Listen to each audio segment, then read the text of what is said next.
Welcome back to the Cover 3 podcast here on CBS Sports. That's Tom Fornelli. That's Bud Elliott. I'm Chip Patterson. Come to you live at youtube.com/cover3. Come on in, hang out, jump in the comments. We already got lots and lots of stats and facts about a certain wide receiver who may have his name called in the first round of the pass catchers draft. As again, we will be breaking down wide receivers, tight ends, doing this draft style the same way we did for the quarterback draft on Monday. Tom Fornelli, Bud Elliott, Danny Cannell has a sealed envelope that I have not opened yet. I had to complete my own draft board. I'm going to be both Danny and Chip in this draft, and soon I will open it up when we get to his turn in the draft. But before we get this thing going, we wanted to, acknowledge there's been a ton of listener and viewer feedback to the quarterback draft. And I think that, we want to be able to have a chance to respond to that because there were some very good points made. There were some names that we didn't even mention by the end of the show that probably did deserve some consideration to be among the top 16 quarterbacks in college football headed into 2022. But I want to start with, Bud, you submitted your list to producer Coca going into it. I think you did a very good job of presenting your picks, of going down the line. But I wanted to say that, or at least see after looking at the haul that you collected in that draft, of course, to review, you got Bryce Young in the first round, Hendon Hooker in the second, Virginia's Brennan Armstrong in the third, and Coastal Carolina's Grayson McCall in the fourth. Wanted to see what you thought about your own haul and get a chance to begin this conversation of offering some feedback to the listeners and the viewers. So I was very happy with that haul. I got Bryce Young with the number 2 pick in the draft. I mean, Bryce Young was our number 1 player overall on 24/7 Sports. I agreed with that at the time. I mean, I still think he's arguably the best QB in the country. Stroud probably has a little better physical tools, so I had Stroud as my number 1 on the list that I sent Coca, but I was really just hoping to get a top 2 pick, right? And I know there's other guys who I think may have more physical talent than Young as well, with like Caleb Williams, right? And I thought about that. I was like, but Caleb still has much more to prove. Bryce went out and proved it, and with probably the not worst, but the least impressive amount of surrounding talent at Bama that he's had in a while, I would think. I mean, Mechie and Williams aren't exactly, Ruggs and Devontae. But I felt good about that one. Hooker is interesting to me because I do think he's pretty talented. I thought he was underrated at Virginia Tech, and yet he does play in that sort of Briles tree offense. So are you spending a top pick on that? If I'm the NFL, probably not. But in college, that's not us. Yeah, exactly. And he was extremely protective of the football. I was really impressed with Brennan Armstrong last year. I thought they put an absolute ton on him, and I think he does have a pretty quick release and a decent velo on the ball. Virginia just ran a ton of stuff. It reminded me almost like remember back when the Rams, when they had Marshall Faulk and those guys, how are they running all these different formations and all these different plays? And UVA was able to run a ton of stuff, and I was pretty impressed by his ability to handle that. And then Grayson Mccall is just, I think, a really good player. And I had just seen Coastal staff down there at FSU satellite camp, and so Grayson was kind of top of mind. At 1, 2, 3, 4, 5, 6.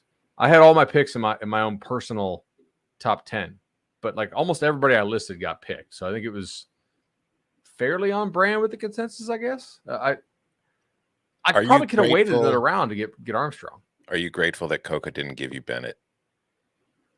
Yeah, I mean, it would have been for the likes, it would have been great. It would have been hilarious, yeah, to get Stetson Bennett out here. So this has been an interesting change that's even happened since Monday, because on Monday's show, we mentioned coaching change, offensive coordinator change. Is Brennan Armstrong going to still be able to go out and put up the kind of numbers that he did last season with, Tony Elliott stepping in there? But then in doing the preparation for this show, I mean, unless my wires got crossed, and I don't think I'm giving any too many hints here, but aren't our top passing targets for Virginia still there at Virginia? It makes it now one of the most interesting things to consider. Obviously, from our quarterback draft, it's where we start. But looking at Virginia and Virginia's offense and our expectations, yes, we are changing the coach. Yes, we are changing the coordinator.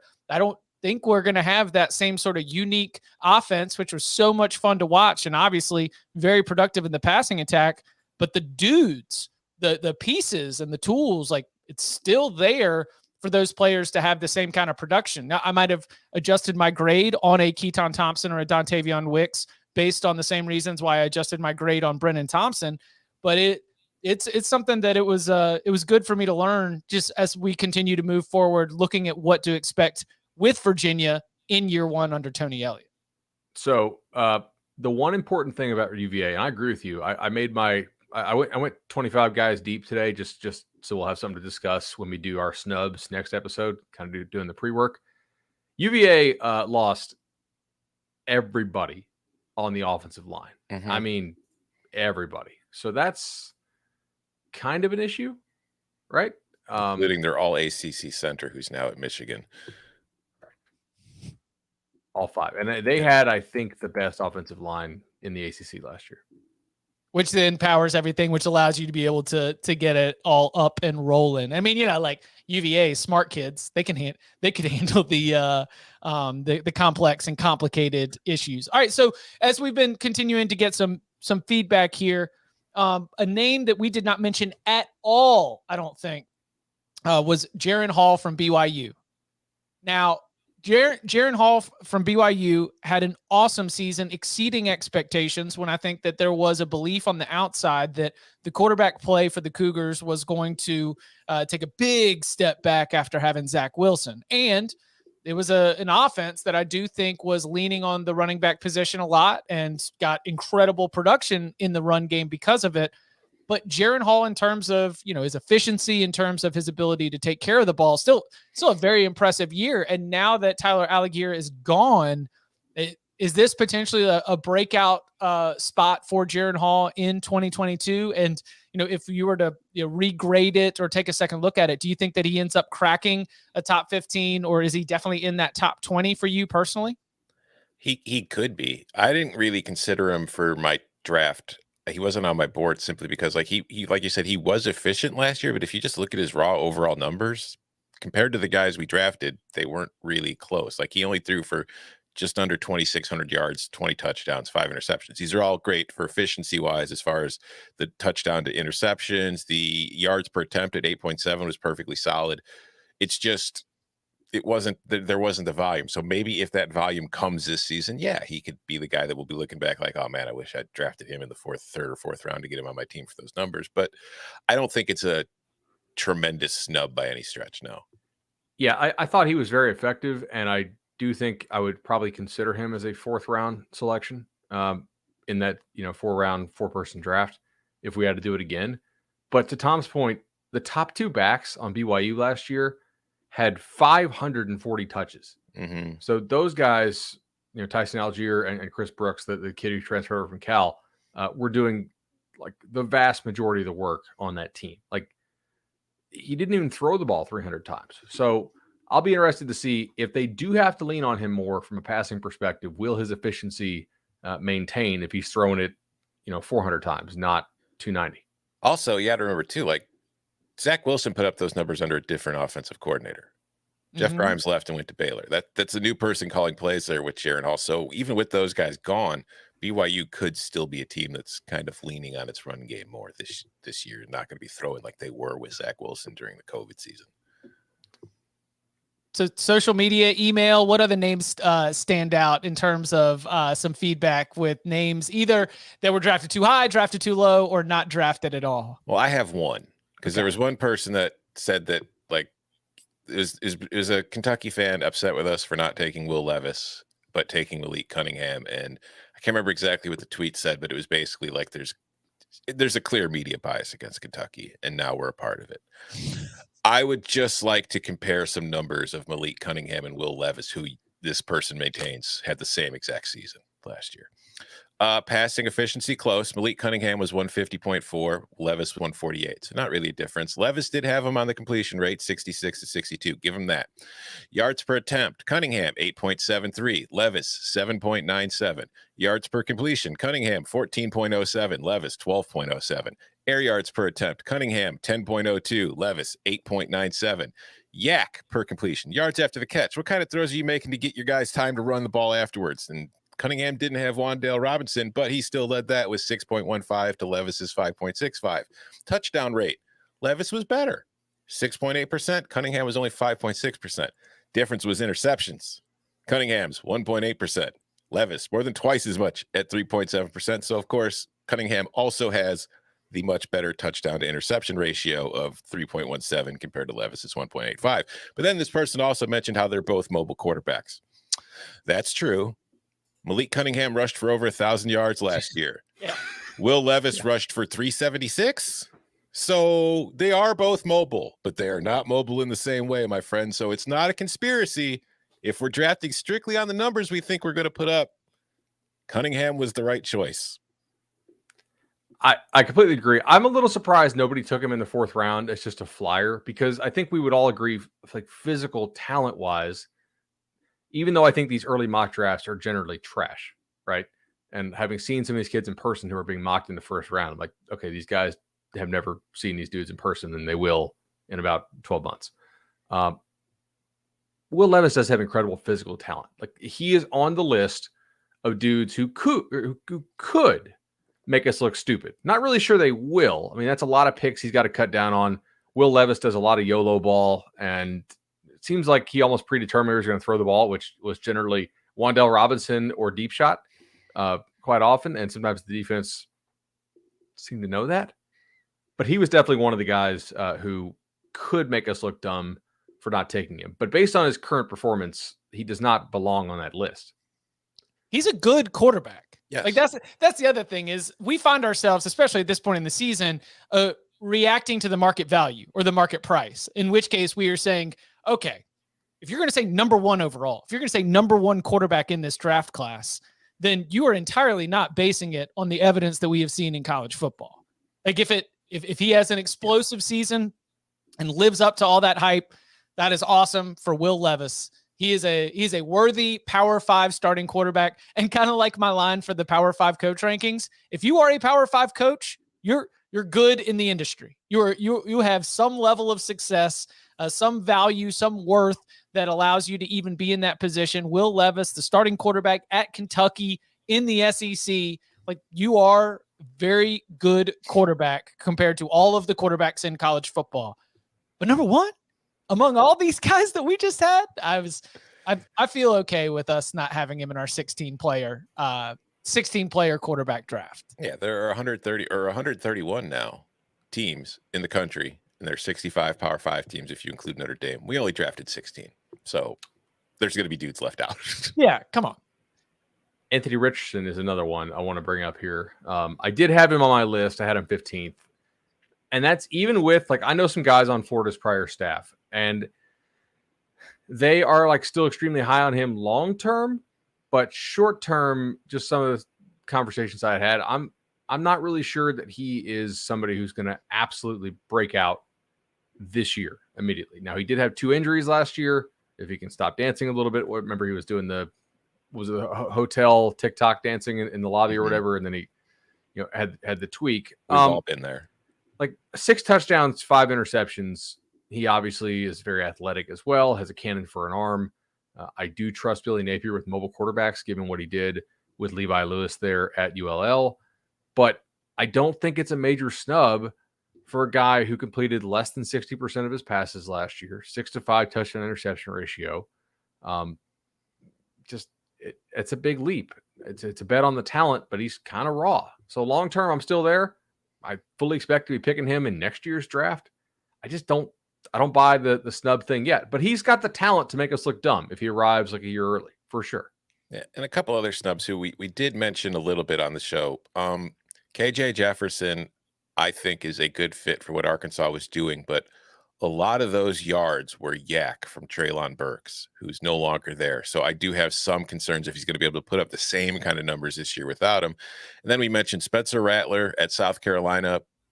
He might have a great year. He might finally live up kind of to the billing that he had coming out of high school and be in an offense and not have that kind of spotlight and pressure on him. And maybe he just relaxes and plays very well. Stetson Bennett, I genuinely, like, people think I'm doing a bit. I genuinely like Stetson Bennett. I don't think he's an NFL quarterback. I don't think he's going to be that guy. But as far as college quarterbacks go, I think Stetson is a perfectly good quarterback. In fact, I think he's good enough to win a national title. I just don't think he's going to have the kind of numbers compared to the people we were drafting. So if this is at the end of the year, we're trying to, like the numbers are going to play a part, team success, all that stuff. Stetson's going to be a drag on your numbers. Like if this was a roto baseball league, Stetson's like drafting a guy who, maybe he hits 300, but he's only got 5 home runs, and it's going to kill your home run stat. He's like the Stephen Kwan of, yeah. Okay, of quarterbacks. That's a deep cut. Deep cut. Hey, I'm glad you said that, because I just realized that is the best line when we start getting hit up on doing radio hits all across the country. And I think I'm going to say, and Stetson Bennett, a quarterback that's good enough to win a national championship. Mm-hmm. True statement. He is good enough to win a national championship. Yeah. Doesn't seem to connect in the traditional sense, but he's good enough to win a national championship. I'm not doing a bit. I genuinely like him. All right. So as we turn our attention now to the next level, the pass catchers draft order. Bud at 1, Chip at 2, Tom at 3, Danny at 4. I had to put Chip and Danny apart from each other just to keep this some integrity. And I wasn't going to give myself number 1, and I wasn't going to give Danny number 1 because he's not even here. So congratulations, Bud. You are in the number 1 spot. Who will you be taking with the first pick of the 2022 Cover 3 Pass Catchers Draft? This is sometimes where draft order does matter, I think. And for this, I am taking the guy that I had number 1 with a bullet. And I'm not going to lie, I had like 5 guys that I would consider for number 2. So same. I know who your number 1 is, but same as number 2. All right. So this is the guy who set a Rose Bowl record for catches and yards and touchdowns and just absolutely pure dominance. He's been freaky ever since high school. Started out as kind of a lower rated receiver and then continued to just dominate his senior year of high school, has just crushed it through 2 years so far at Ohio State. Ohio State lost 2 first-round draft picks at the receiver position. And yet, I think a lot of people will tell you that their best receiver on the team was actually this guy, Jackson Smith-Njigba. He's freaky. He's the number 1 player on the number 1 offense in the country. In my mind, I don't think he's going to win the Heisman because it's just very, very hard for receivers to win the Heisman in a year where you have top quarterbacks. But, the ability to go up and get it, the ability to make guys miss in space, quality route runner, tough. He's a volume dude with explosive potential. Yeah. I don't know how much time we need to spend. I guess let me ask you this, guys. Did anybody not have Jackson Smith-Njigba as the top receiver on their board? No, I think it's more interesting that I had a top 2, and it sounds like y'all have 5 guys for 2. So this is about to get very interesting as things continue. But did you see Ricky jumped in even before the show started just to make sure that some of this got out there? So the college football record for receiving yards in a season is 2,090. If Ohio State makes the national championship game in 2021, it means Jackson Smith-Njigba needs to average 139.3 yards per game to beat it. He averaged 123 in the same lineup with 2 first-round draft picks. So can he average 139? Possibly. He'll probably need to go off again, but he didn't just do it with 347 in the Rose Bowl. He also had 15 catches for 240 yards against Nebraska during the season. See, that's going to be a tough record to break, because the one thing that I think makes CJ Stroud appealing to NFL teams is that he's not zeroing in on one guy. Now, part of that is obviously like the fact that, he had Garrett Wilson, he had, like Chris Olave, he had a bunch of options in that offense, and he's going to have a bunch of options again this year. But I think CJ Stroud spreads the ball around too much, which isn't to say JSN's not going to have huge games like he did in the Rose Bowl or what he did against Nebraska, like depending on how the defense is playing. But I think from week to week, it's going to be hard for him to be averaging that kind of output every week. The one stat I really like and there's a lot of good ones to pick, but I'm going to go with one that Ricky did not have. So I sorted these for games before they were into garbage time and against Power 5 teams only.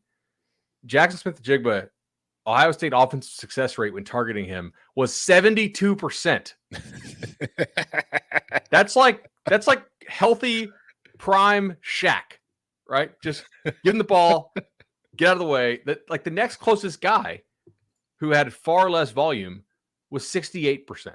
I mean, to be 4 percentage points higher than the number 2 guy in the country in a stat like that is crazy. I mean, Jamison Williams felt like he got open all the time. Wan'Dale Robinson was like a heavy volume guy too. They were at 55% each. JSN's up there at 72. That's just kind of nuts. So this was the another piece of Ricky's argument. He's also likely to return punts. So what do you think about the Jackson Smith-Njigba Heisman Trophy odds? I do not remember what I got it at, but I already have a future out on it. Yeah. Oh, well, they had some 40 and some 60, I think, earlier on. I think I got like 50. Tom I'll endorses. have to double check afterwards, but yeah, no, I'm on it. Yeah. Would you let him return punts if you're Ryan Day in all games? No. Yeah, I agree. When I need it. If I'm in trouble and I need it, then yes, but no. Correct. Especially because, like, I'm Ohio State. You know how many dudes I have who could return punts on my team sitting there? Come on. That's fair.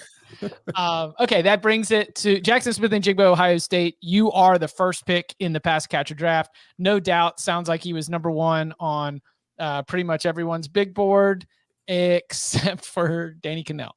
But I need to know who. Oh, we might find out. Yeah. Well, his so my number 2 overall is Jordan Addison, the reigning Biletnikoff winner, who transferred from Pitt to USC in one of the most high-profile and much publicized transfers right before the deadline to be able to get in on this group and be a part of this much-hyped USC team. But what I love about Jordan Addison, selfishly, is that longtime Cover 3 listeners have heard Barton Simmons first talking about Jordan Addison coming into his freshman year, which probably means that, Bud, you also got a beat on him with the way that he was coming out of high school, with the kind of competitor he was, with the way that he handled his business. He was able to, I think, fit into that Pitt culture and obviously become a huge part of Kenny Pickett becoming a Heisman Trophy finalist, of that passing attack leading Pitt to an ACC championship and to a New Year's Six bowl appearance. He is so much fun to watch. He has carried such a heavy load, great after the catch, great route running.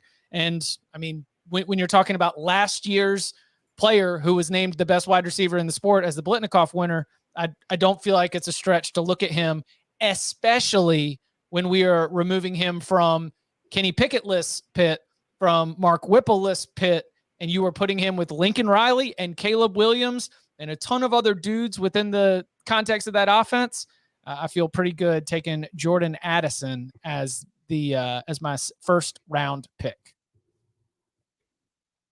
No argument there. I remember talking to Shockey Jacques Louis, who was one of Pitt's receivers. I knew him pretty well in high school, and he was like, "Yeah, this Addison guy is a dude." He was a two-way guy in high school, by the way.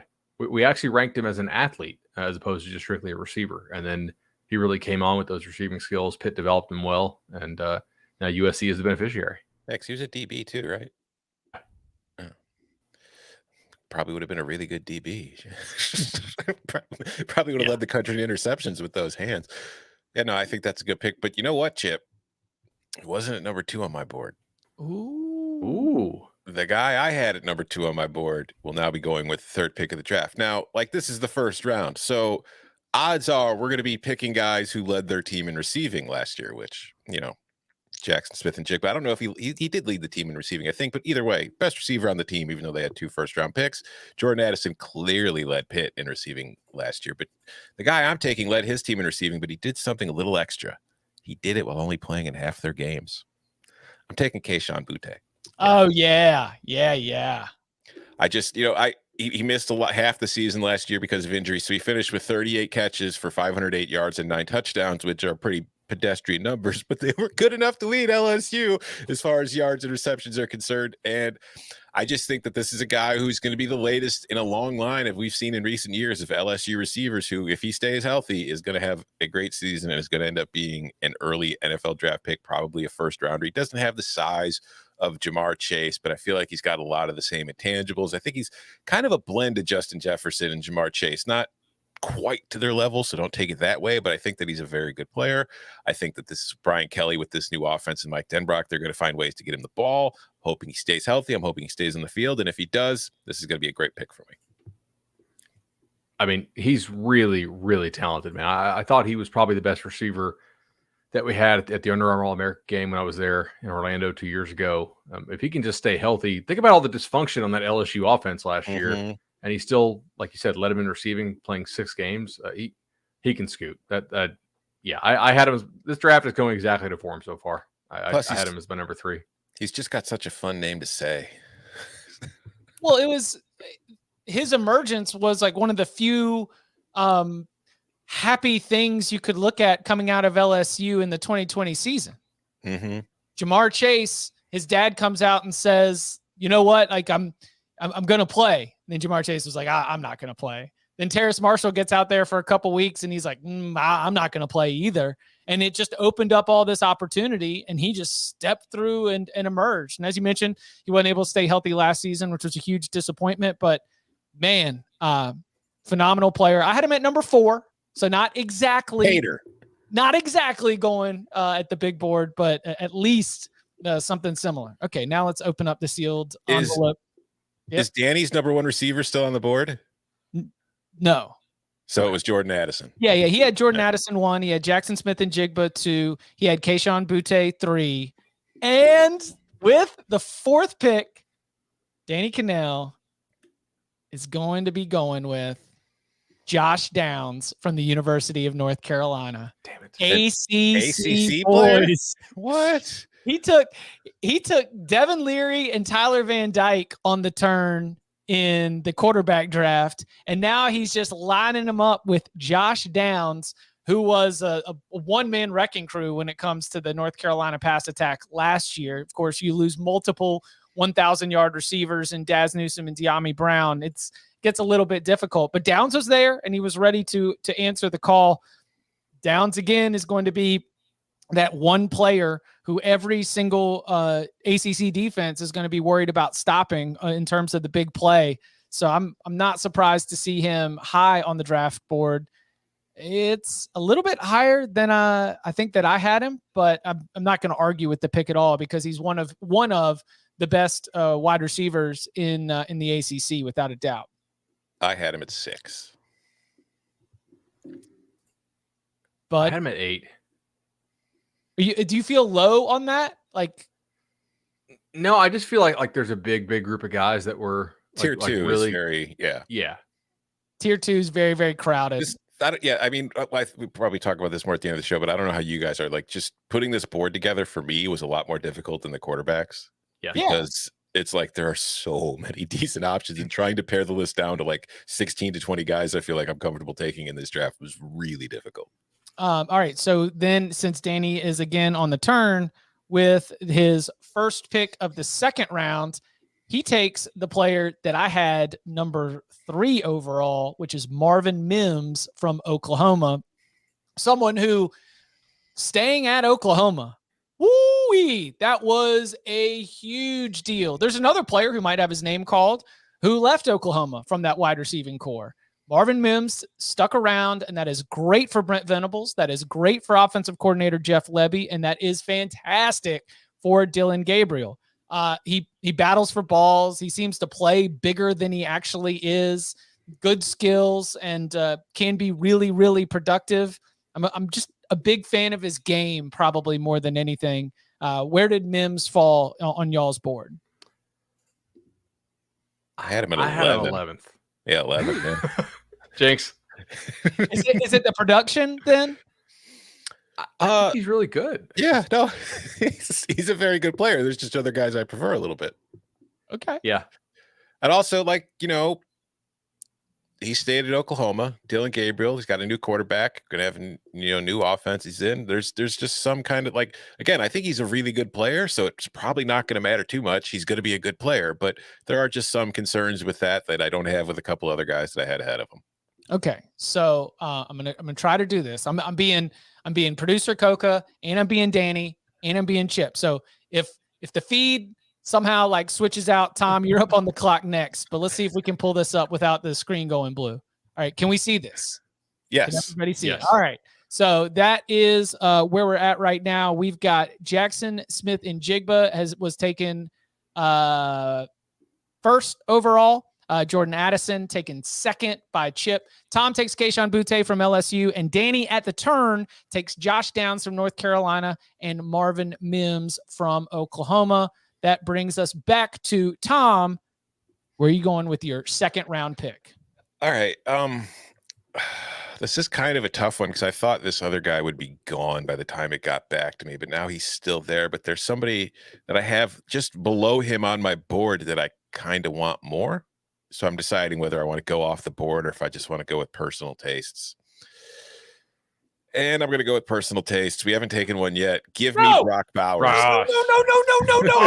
Oh man. I want a tight end. The offense I'm going to run, I need a tight end. Brock Bowers is going to be that kind of guy for me. He can go up in the slot. He can stay in line if he has to. And just, like we didn't take Stetson Bennett. And as I said, it's not a bit. I like Stetson Bennett. And the perfect fit for Stetson Bennett and what Stetson Bennett is good at is Brock Bowers up the seams, over the middle, between the numbers. He's going to put up a great season. He's probably going to be the leading receiver on Georgia. And I know it gets, like another guy who might get drafted later left, but there's still some pretty good receiving talent on that roster. But I still think Bowers is just kind of like a matchup nightmare for everybody. Like, I don't know if there's a defense out there that has somebody that can cover Brock Bowers. It's kind of a Gronkowski situation. So that's who I'm taking. I'm just so impressed. No, go ahead, Jeff. It's definitely a Gronkowski situation. I mean, the dude has been an absolute monster when given a heavy workload. And I absolutely expect that development is going to continue.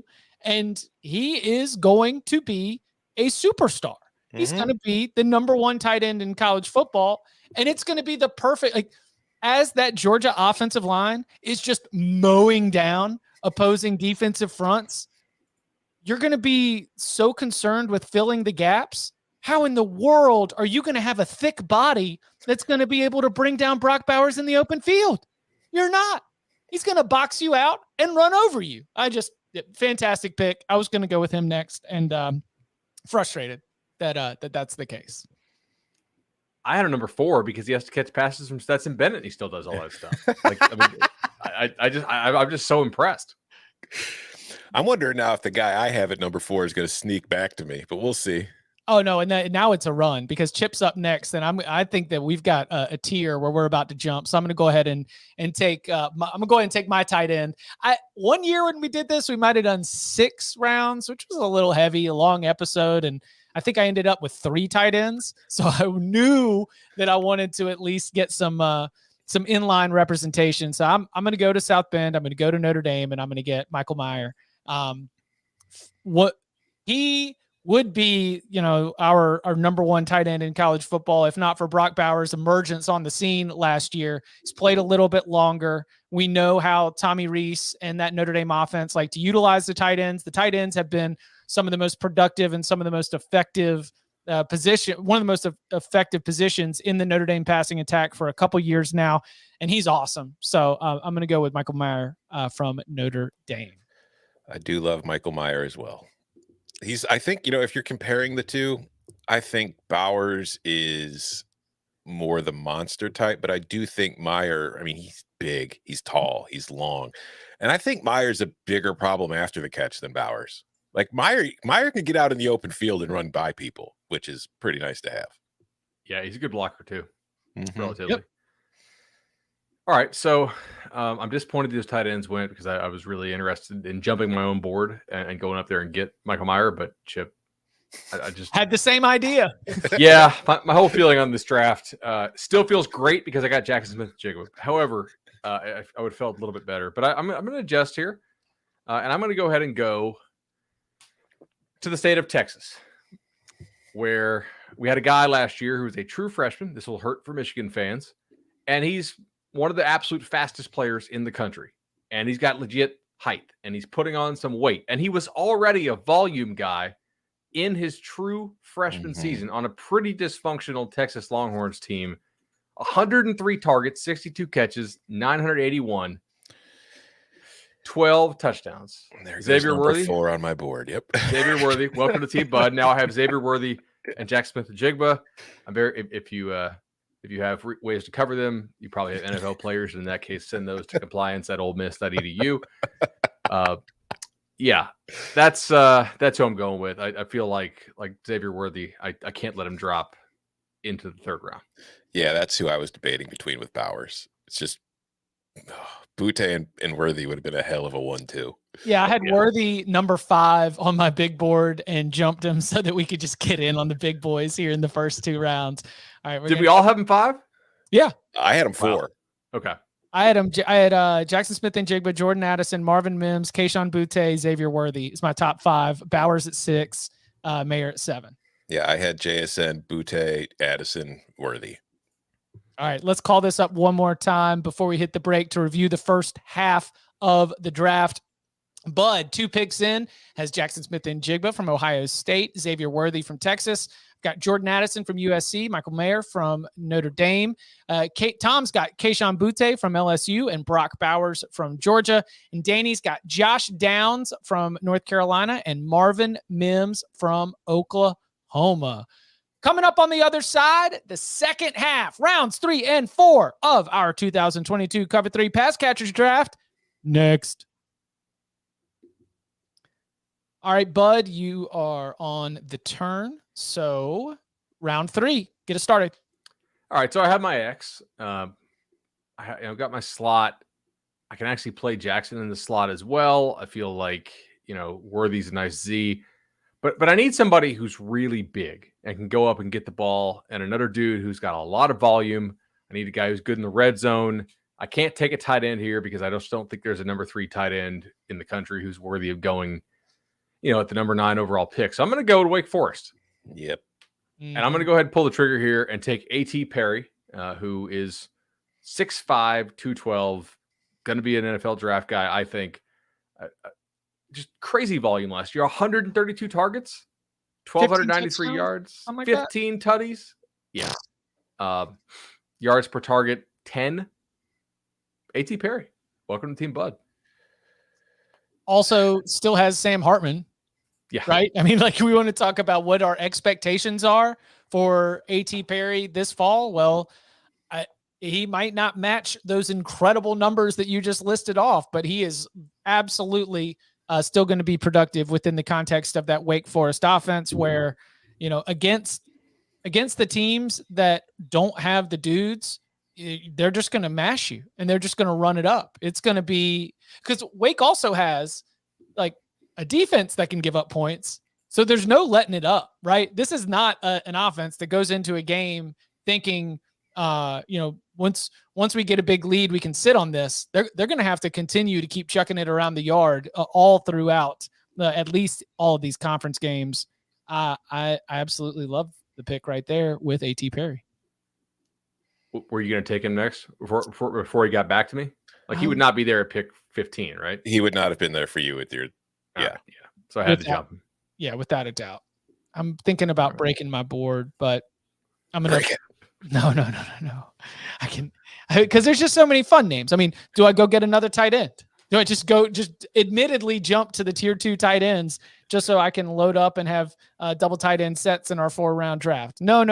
I'll stick to the board and I'll take someone that is going to have expectations for a big jump in production.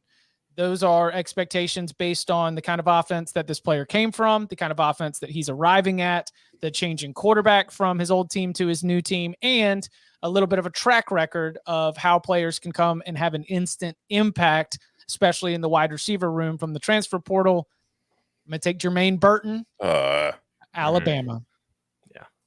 Was it tempting to go get another tight end? Absolutely. But that would have been too much. Would have been doing a little bit too much, Chip. We got to just stick to this board where we know that Jermaine Burton has the raw talent and the skills to be able to be more productive than he has been at Georgia. And that is one of the reasons he left, to be able to get a few more looks, to get a few more balls and play in something that's going to give him a few more opportunities. Bryce Young's going to give them to him. So I like what the outlook is for Jermaine Burton at the wide receiver position with the Crimson Tide. Yeah, the things Burton does well just don't mesh with the quarterbacks he was playing under at Georgia. That includes also whatchamacallit, whose name? Daniels. Yeah, it was not even Daniels, but what's his name before it? Jacob Eason. Jake Fromm. Oh, Jake Fromm. Okay. Yeah. Yeah. It's because Georgia's got this thing where they've got a lot of QBs who are great over the middle between the numbers. They don't have a bunch of guys who are getting the ball outside the hash marks, which is where I think Jermaine Burton probably will excel. That could change, by the way. We should get our Arch Manning mention in here just for SEO purposes. Arch Manning, Georgia. Arch Manning, Georgia, Arch Manning commitment, Arch Manning commitment scoop, Arch Manning commitment announcement, something along those lines. So RTR, I'll take Jermaine Burton as my 3rd round pick to go with Jordan Addison and Michael Meyer. All right, Tom. Pick. All right, so I'm going to do a little game theory here because I've got one of these guys higher on my board, but I think there's a far greater chance that Danny will take them than the other one. So I'm going to go with Mario Williams, who I feel like, he wasn't Oklahoma's leading receiver last year, but he's transferred to USC. I think he's going to be kind of slotting in as the guy there. So he's probably going to have a big season for Lincoln Riley. He's familiar with the offense, so he knows all that stuff already. And I just think that he's going to put up numbers. And I don't think I need to go too much further on that. It's interesting because Mario Williams was one of the first ones in. Then they go and Brendan Rice is not going to jump ahead of Mario Williams. I'm sorry, he's not. Yeah, Jordan Addison's there too, but I just think Mario Williams is going to have a big season. I agree. And based on our expectations for USC's defense, we might have another Wake Forest situation on our hands. Like, this is going to be an offense. This is going to continue to chuck it around and need to score a bunch of points to make sure that the Trojans are coming out on the winning side. No real arguments here. Let's see. Where did Mario Williams? I had him as the next best available, right behind A.T. Perry. And now we get to a very interesting point of the board so far, but that's not for my board. Now let's open up the envelope. So Danny says, and he sent strategy too. Nice. Yeah, he for his strategy and his game plan, he wants to jump to the tight end for his 4th round pick. We'll get to that in just a little bit, but first we'll go with his next best available wide receiver, which, shout out producer Jordan, hails from Tennessee. We're going to go with Cedric Tillman. Damn it. A player who was very, very productive with Hendon Hooker in Josh Heupel's Tennessee offense. Kind of exactly the kind of player that you want to be able to hit big plays, to be able to create big plays even after the catch. So Cedric Tillman will be Danny's 3rd round pick. That's a great pick. So that stat I read off for Jackson, right, with the 72% success rate, number 2 in the whole country was Cedric Tillman. Yeah, he's at the 68. He was the guy with the 68%. Yeah, Cedric Tillman. I mean, it's like it's same with the Hendon Hooker argument. The offense caters to the quarterback. The offense caters to this wide receiver skill set. But we're not breaking down NFL draft tape and trying to put them in a foreign system. We are giving you our analysis based on what we think they are going to do this fall. I don't see anything different happening for Cedric Tillman. So he was on my board as well. A couple names between them. But anyway, so Danny will turn this into his 4th round pick, his final pick. According to his strategy, again, will come into the tight ends. He's lost Michael Meyer, his TE1. He's lost Brock Bowers, his TE2. But his TE3, Cameron Latu from Alabama, is still on the board. So that will be his 4th round pick, closing him out with Josh Downs, Marvin Mims, Cedric Tillman, and Cameron Latu, tight end from Alabama.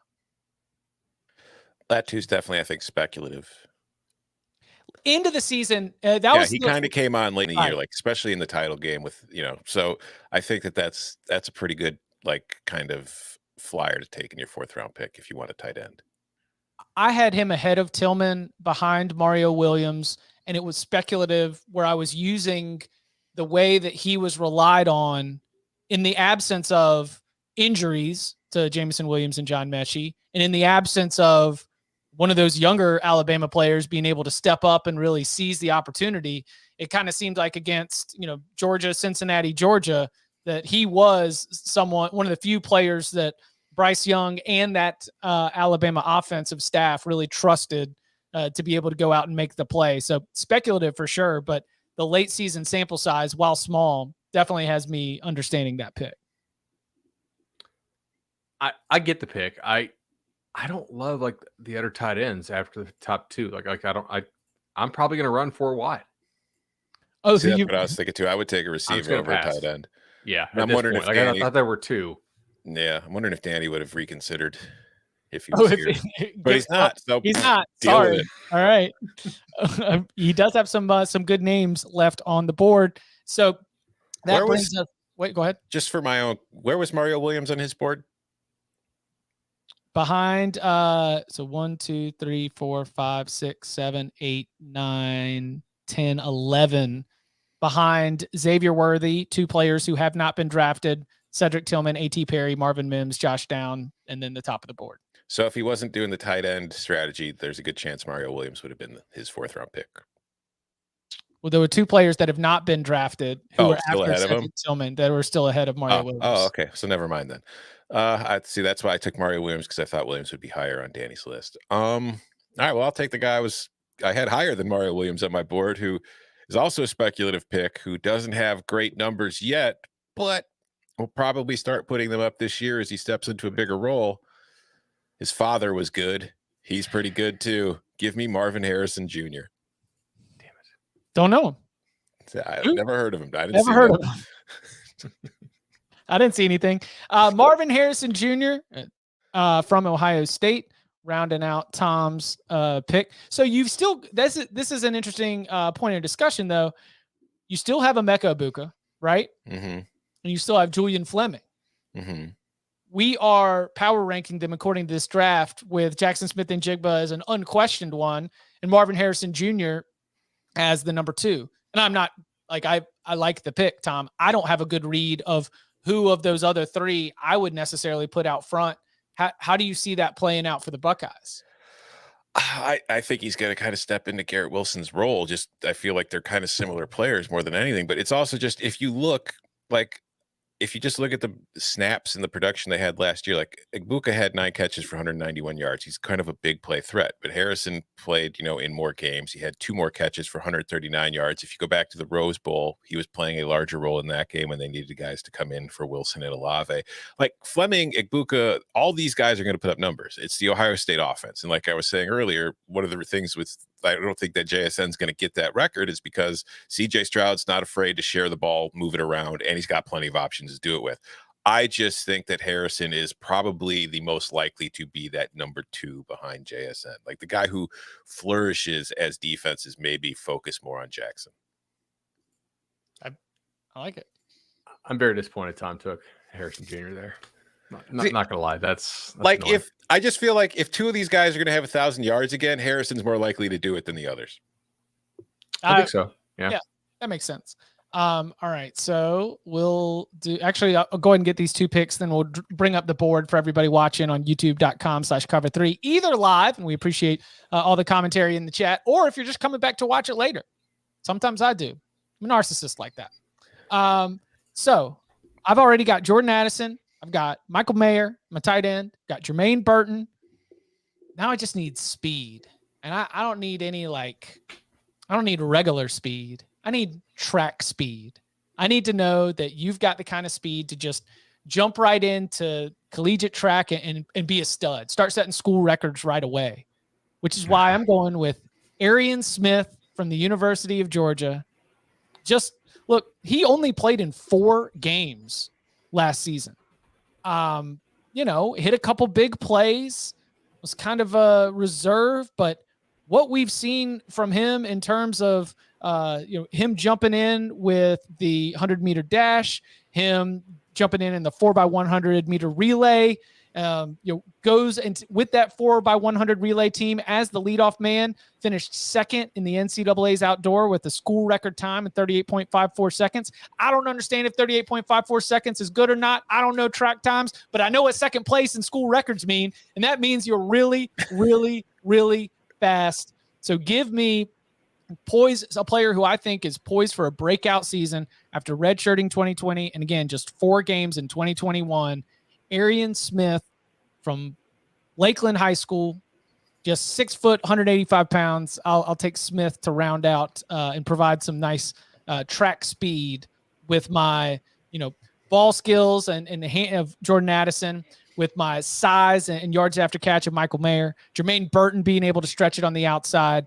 Arian Smith comes in to give me something great to provide some balance there for my wide receivers and pass catchers. So Arian Smith won me $100 one time at an all-star event because there was this guy from a, shall we say, rival recruiting network. And he was from California, and he thought this kid that he'd been talking about all day was going to win the little fastest man race. And I was like, I'll take Arian Smith over the field for however much makes you uncomfortable. Right. And so he settled on $100, and Arian Smith actually was kind of challenged by the other kid who ran with, but still won. So that Florida speed stays undefeated. And that's a good pick, Tom, or Chip, excuse me. So that brings us to the final pick of the 4th round. Then we will get into other notable names from our draft boards who did not get picked. Bud has already mentioned that with 3 wide receivers and 0 tight ends, looking at the tight ends that are available, you're thinking that you might go 4 wide here. Is that going to be the case? I really am thinking I might. However, I will say this. There's one tight end on my board who I don't really trust, but I do trust this offense to force feed its best players. And there's just so many good receivers on the board. You know what? Go ahead and give me I'm going to take more speed. I want more home run threats. Give me Raheem Jarrett from Maryland. Yeah. Yeah, I feel like it came down to him or Parker Washington. And I got a lot of dependability on this team between Smith, Jigba, and Perry, and even Worthy's volume guy. Jarrett can really go. So I feel like if you're going to run 4 wide, you need to have explosive threats. And go ahead and give me Raheem Jarrett. Couple Maryland players. Listen, Dante Demas is on. Yeah, Dante Demas was on my board. There's a couple Maryland players that could have had their names called here. So very interesting to see that be the case. So to review, we've got Jackson Smith and Jigba at the 1st overall pick, 1-1 for Bud. Bud rounds it out with Xavier Worthy from Texas, A.T. Perry from Wake Forest, and then Raheem Jarrett from Maryland. Chip's got Jordan Addison from USC, Michael Meyer from Notre Dame, Jermaine Burton from Alabama, and Arian Smith from Georgia. Tom's got Keyshawn Butte from LSU, Brock Bowers from Georgia, Mario Williams from USC, and Marvin Harrison Jr. from Ohio State.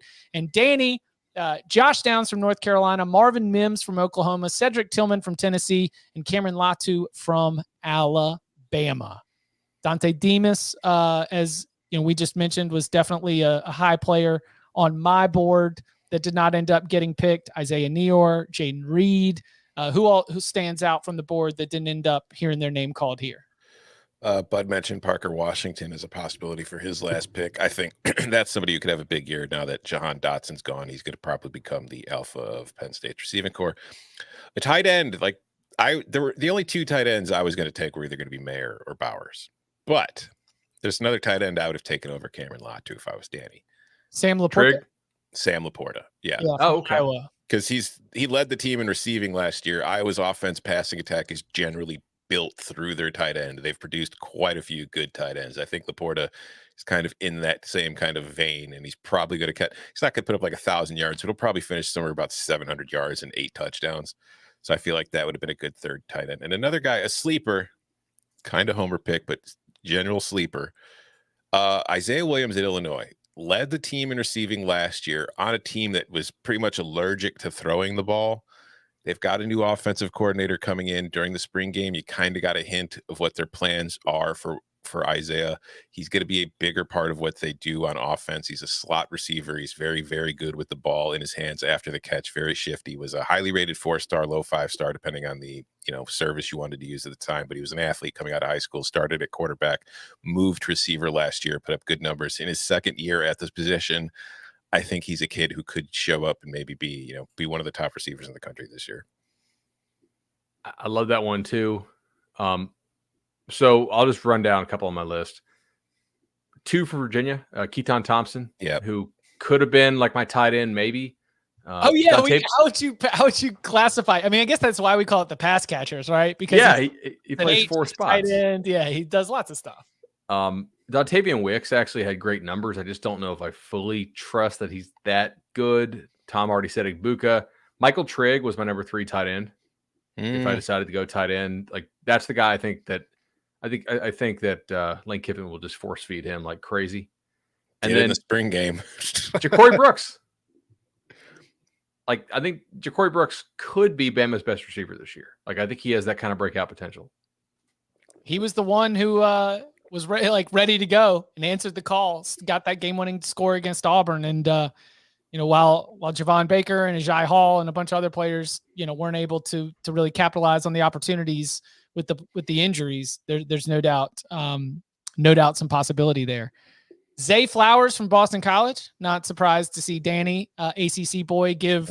Flowers had a phenomenal 2020, but Phil Dracovic goes down, and the passing attack for Boston College turtled up in a pretty big way. But Flowers, who told ESPN's Pete Thamel that he had multiple 6-figure offers to transfer away, and first thing he did was call dad. Did you see that little anecdote? And like Jeff Hafley's like, I'm just so proud of him for coming to me first when he's getting these offers to transfer. And do you know what it reminded me of?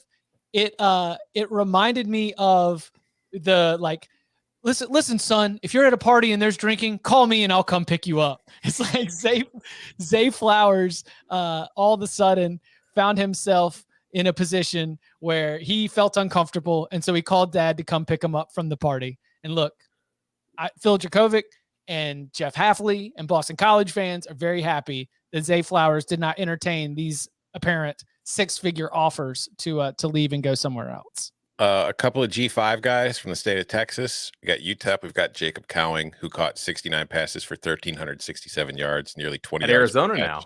Yeah, he's at Arizona. Sorry. Big play threat. And then also Houston's, what's the kid's name from Houston? Nathaniel Dell.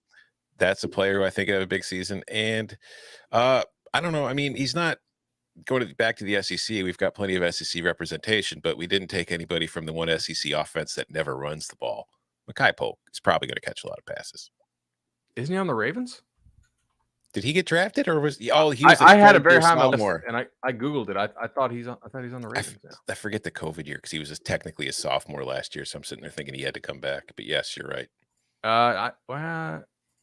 Okay, yeah, I'm not crazy. He is on the Ravens. Yeah, I was gonna be pissed if I missed him because he was definitely gonna be. Yeah, like he's not a big play guy, but he caught over 100 passes just because he plays for Mike Leach. Anybody have Quentin Johnson on their list? He was not on my don't draft list, but he did not, when I built it out to like 18, 16 picks, and I scanned it, but I did not end up adding him to the list. Nice. I mean, it's what's our read on him? Because he comes out as a freshman. He has absurd yards per catch numbers. He's clearly like a big play specialist, and he's still there. And what do we have? A coaching change with Sonny Dykes coming in. Like, if you want to say that there's a big boost to your Quentin Johnson rating based on our new offense and our new head coach, I would totally agree with you, but that's still a little bit too much unknown for me to move on Johnston as a top 16 wide receiver for me. I think that's fair. I don't know. When I was thinking about 4th rounders, like guys who could really explode. I mean, if he just stays healthy and the change of offense there, You got to think they're going to get better quarterback play, I would imagine, just based on guys coming back who are have additional years of experience. Maybe I'm being hopeful here, but I think it's fair that he didn't go. Mm-hmm. For sure. All right. Any other names before we get out of here? Georgia fans in the chat are all about Arian Gilbert. I just think it's a little speculative for a 4-round draft. Too speculative for this. I'm gonna need you to stay on the field for a little bit, please. Yeah. Literally, I need to see it. Yeah. Yeah. And not just, I need to see it. I just need to see it. I need to see him. I need not to even see it. him. I just need to see him. I just need to see him. And no doubt that's that the talent and tools are there. So it will be interesting if he's one of the ones that makes us look a little okay. The spring game. I didn't catch I didn't catch all of the spring game, but need to see it on Saturdays in the fall. And then, hey, I'll be honestly, if Gilbert has a huge season, and this is not trying to be too soft or anything, but I'll be happy for him. Right. I mean, there was a moment in this time period of us knowing his name and following his story where I was like, oh, I know how this story ends. Yeah. He winds up maybe on an NFL team in 4 years. And we start to think what could have been if he was, going to be able to stay on the field or stay in with the team. So if he's able to put this together and have a really solid college career, or even if it's just for a season or two, then I will be happy that he's been able to do it and that he's found a place where he's able to. So that would be very cool for him. Are we doing good numbers on this show? Because we got the porn bots in the comments for YouTube. That generally means we're charting fairly well for the bots to pick it up. I was able to block them, but again, that's before I could get to the link. Thanks. Yeah, that was being Danny, being Chip, and being Coca. When the porn bots came into the chat, I was like, oh my gosh, I hope I know how to do this. And then I clicked on the link, and then I said, yes, accept, download to my hard drive, and you all should be getting emails from me soon. Direct messages. Not using the VPN. Yeah, you can follow him on Twitter at Tom Fernelli. You can follow him at Buddy Elliott 3. You can follow me at Chip_Patterson. Gentlemen, thank you very much. Thank you. See y'all.